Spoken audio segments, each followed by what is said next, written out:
Assalomu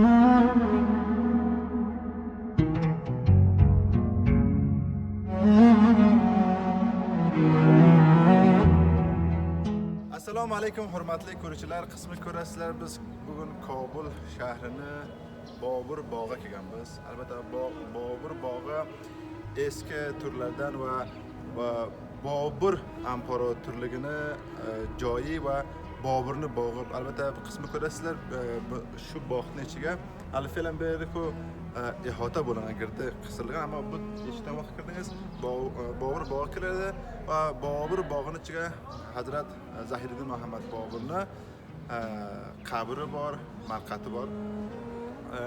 Bizni kuzatib turingizlar.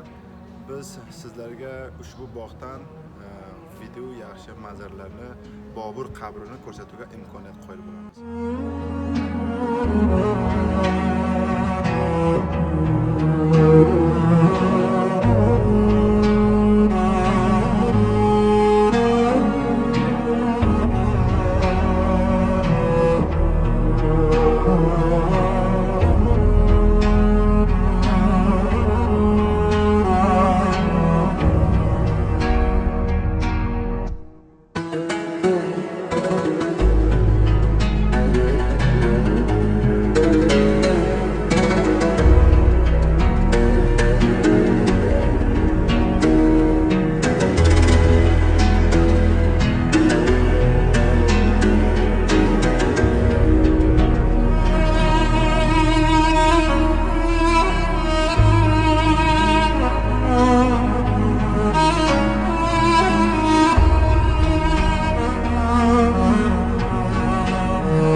Aziz do'stlar, qismi ko'rasizlar, mana biz Hazrat Zahiriddin Muhammad Boburni qabriga marhamatga keldik.